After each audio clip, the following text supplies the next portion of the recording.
how do you guys better limit the turnovers? Seemed like especially the live ball one seemed like a major problem. Yeah, that's something that we've been talking about our whole playoffs now. So not just tonight, and even not just this series. We just have to be more conscious of taking care of the ball. We have to understand that their length and their athleticism is an advantage that they have. Their quickness, and we have to settle down on the offensive end of the floor to try to limit them, because when you have turnovers like we did tonight, especially early on, it kind of snowballs, and it gets them out in transition, gives them confidence, and it kind of deflates us a little bit as the game goes along.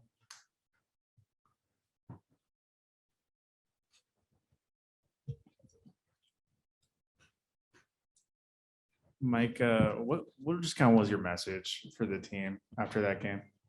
It's one game, I can't remember what game. Game 3, we won 140 something to whatever, and so it's one game. We know they're a good team. They got their backs against the wall. They're going to come out and fight and scrap, and we know we can play better. Our guys know exactly what they did out there, and they know what they can do to be better the next time we step out on the floor. But it's one game. Don't get discouraged. Don't get down. We're going to go back in front of our home fans and see if we can get this done. Mike, what is that? I mean, it was a 55-point deficit. Are there any possible ramifications from losing like that, even though it is one game? Maybe the hope the other team gets, or is there anything? Is it worse because it was in that fashion, I guess? In my opinion, not at this point in the year. I think everybody understands what's at stake, and so whether you lose by 25 or you lose by 50, it's at the end of the day, it's one game, and we all have to feel that and understand it, and hopefully we can channel some of that energy into this next game. Otto Porter missed the second half with right foot soreness, I believe it was. Was that precautionary because of the score, or is there concern he might miss game 6? No, I'm not sure. I just know that I was told that he was out. I have to check double R on that. Got you. You did go with Bielitsa. I guess just what went into that decision? I mean, they hammered us on the boards, and that was one of the things that we felt we've done a pretty good job of during this series so far. We knew they're bigger than us. We knew they have a lot of long athletes, and we knew that they attacked the glass at a high rate. And so I just wanted to throw Belly out there to see if his size can limit some of their offensive rebounding while still spacing the floor a little bit. You alluded to what I was just going to ask, which is the rebounding. You, as you said, have been really holding your own in that area so far. So what changed? And it was just them being more physical, or was it something else, especially on the offensive boards? Yeah, part of it was their physicality. I thought they were extremely physical tonight, and then part of it too.